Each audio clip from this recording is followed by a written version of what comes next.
What's going on, guys? Welcome back to another video. Hope everyone's doing well. Huge thank you to everyone that liked or commented and watched the last video. It's doing really well. I think we gained like close to 120 subscribers, which is actually insane. And that was in less than like 24 hours. So huge thank you to you guys for the support. Today my dad and I are going to be working on the bed of the Jeep. So last video was about the cab. It's like 99% there. I'm gonna call it done.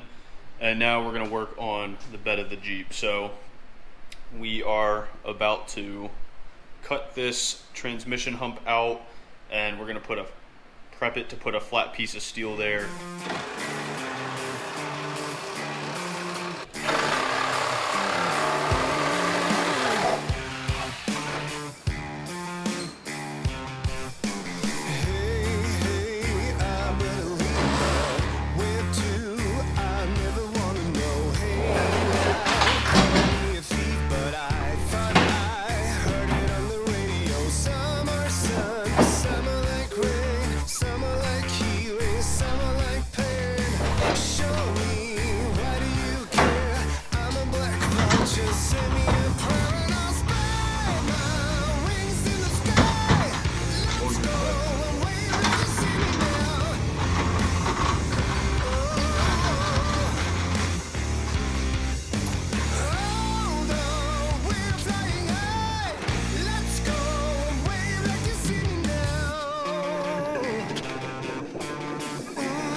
So we're pressure washing the axle and the tub. The axle is what's going to be going back in my Jeep, and we have to break it down. We have to take all the old suspension stuff off because we're prepping it for the Clayton and some new springs and new shocks that I'm getting. So we're going to clean it up, and what we're using is Grio's Garage Foaming Surface Prep.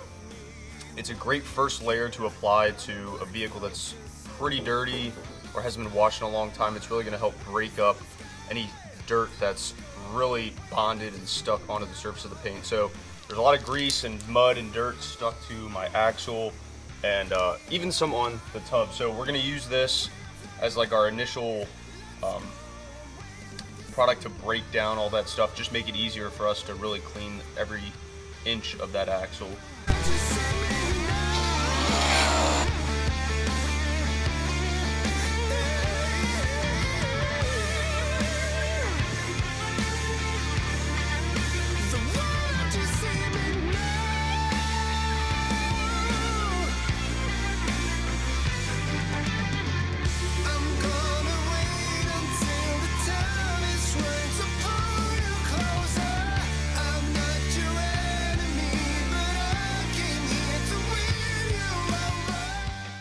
I made a post on the YouTube community chat that we've gotten some parts in, such as rear bumper, gas tank skid plate, and a few other things I believe I mentioned.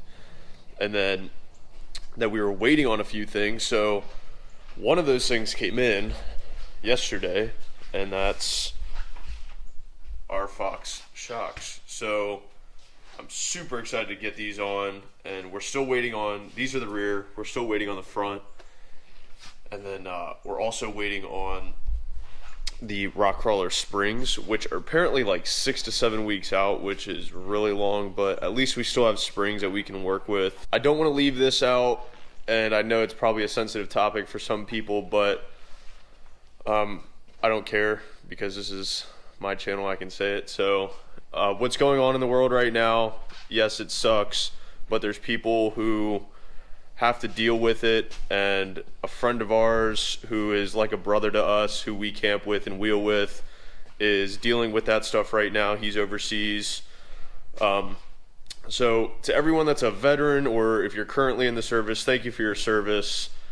We appreciate everyone, because we wouldn't be able to get to do this, what we're doing right now, if it wasn't for people who are fighting for our freedom. And I know that saying gets used a lot, but I feel, and I know we feel that it's 100% true. And Josh, because I know he's watching these videos, thank you, brother, and we can't wait to go wheeling and camping with you when you get back. So the next step in building the bed is going to be building the closeout panel, which is what we're doing now. We have our sheet metal and our sheet metal shears. Just kind of gave out on us, and my uncle, who's over now helping us, he is running back to get his, so we're kind of in a holding process until he's back to help us cut it. He's gonna hand bend this panel, which is insane to think about. So we have 18 gauge steel right there, sheet metal, and we did a test piece, or he did, and this is what he did, and we're using this as our corner, just a piece of PVC pipe. But so it's almost perfect. Yeah, so we're basically going to be taking that and building another one of those to go on the front of that. So he fabricated the body on this CJ5, and you said he used a drive shaft. Yeah. He used a drive shaft. As his radius. Yeah. So we have complete faith that he can help us do this. My uncle is going to help explain what exactly we're doing to bend this. Hi, Jeep lovers out there. This is a crude way of bending something when you don't have all the equipment. So we call it the poor man's slip roll. And what we're really going to do is, in order to get the curve and radius, we need to the panel. So that was our mock-up piece, right? Yeah, we did a mock-up piece here just to check the radius, and it was pretty dead on. Yeah. So what we're doing now is taking this piece of metal here, which is going to become the end piece for the tub, and we're going to mark it and bend it to the radius so that it fits the tub. Cool. Yeah. So you think we should just find the center of this and then measure out from there? Exactly. Okay, gotcha. Yeah, All right, that's let's what do I'm that. doing. That's good. Cool. All right, let's just go with that. Yep, there we go. Thank you, sir.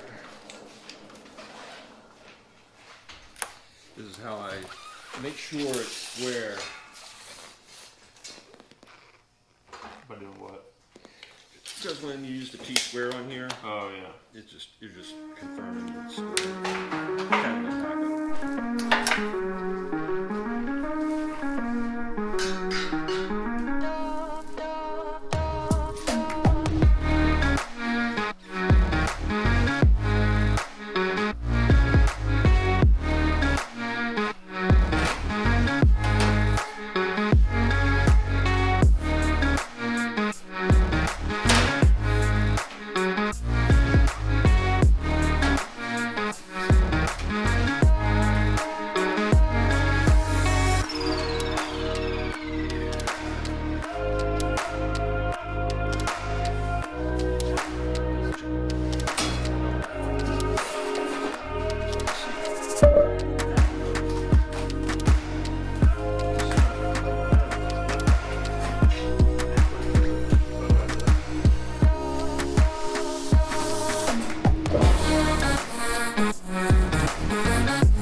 so much easier than I thought. Well, when you've been doing it for a long time.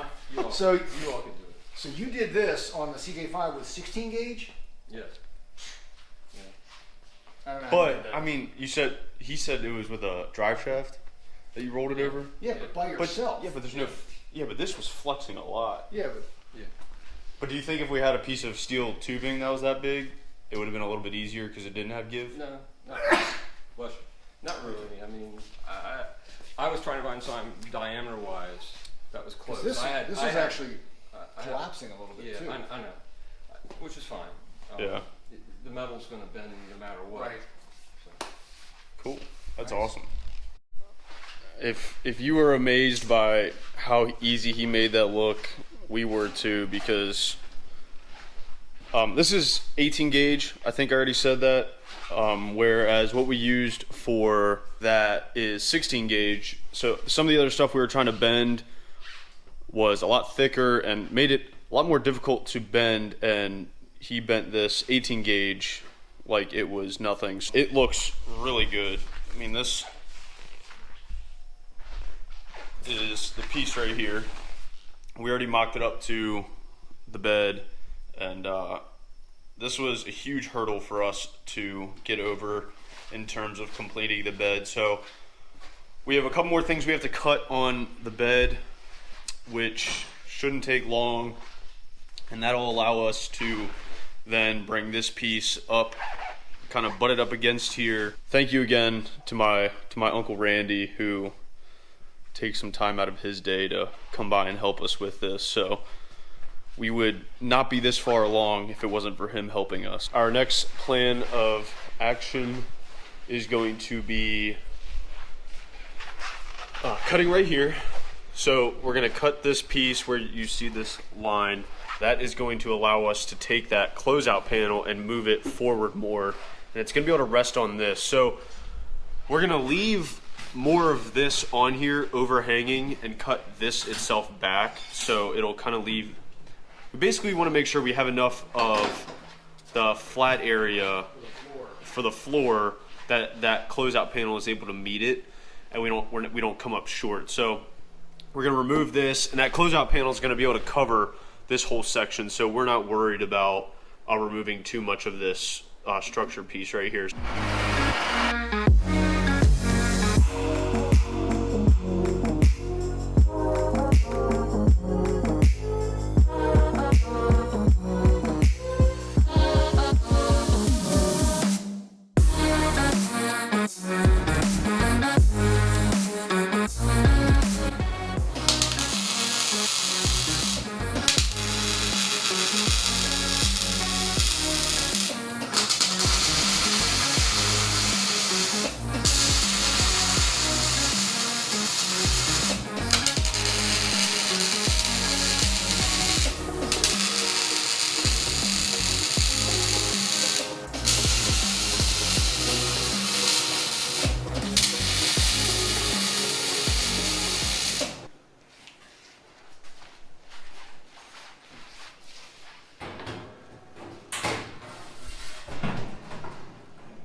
What we were just doing was figuring out where we want to cut this so that our panel can meet perfectly with it. It's not going to meet edge to edge, but we're going to have it overlap. So we figured out that 2 inches past this line this way is going to be more than enough to give us room in between the cab of the Jeep and where the bed starts. So it'll give us about 1.5 inches maybe between the cab to make it not look too weird or awkward. So that's what we were just talking about.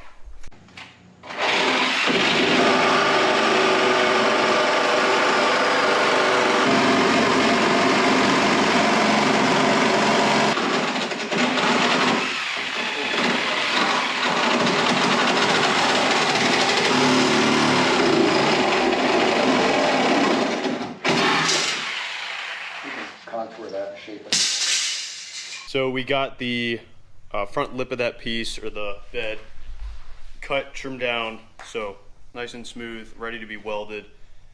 And then I just finished sanding all this down, so this is a sanding all this down so this is a clean surface to weld on. There's a ton of Bondo on here. So that took a while to sand through, and did that on both sides. So we're ready to start cutting the closeout panel, which we're about to do. You can see where we drew on it. That's our template line. Yeah, template lines, and then once that's cut out, then we're gonna put the bed back on there and fit the closeout panel on that, and hopefully start tacking it.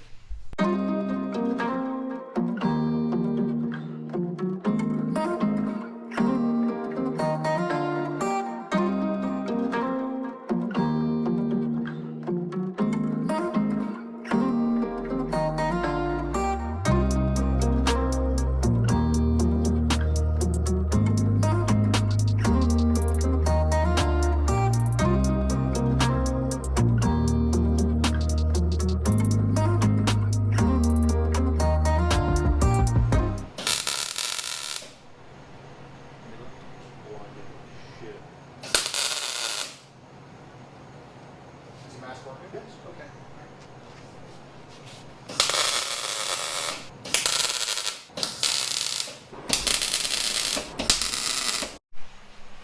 Alrighty, that was not easy. So we have the panel just tacked in for now. We still have a lot of work to do on the bed, but I want to get another video posted for you guys as an update. But this should give you a general idea as to what the bed's gonna look like. If you remember, none of that was there. It was just the TJ tub. My uncle bent this by hand over a PVC pipe, which is 4-inch in diameter.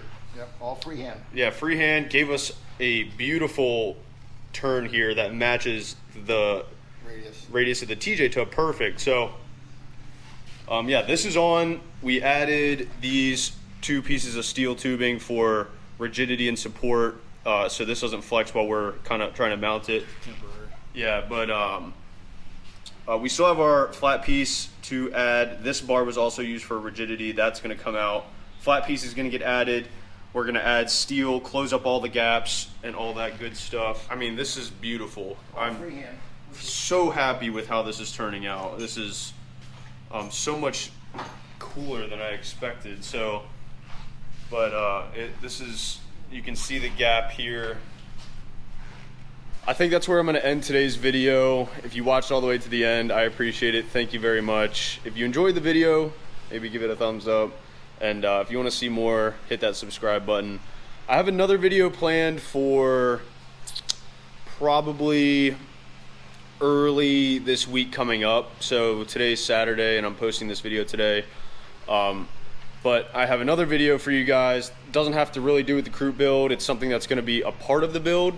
That's going to go in the back of the Jeep. So stay tuned for that, because I'm super excited to tell you guys about something I bought, and it's going to make camping and overlanding and all wheeling, all that good stuff a lot easier. So thanks for watching, and we'll see you in the next video.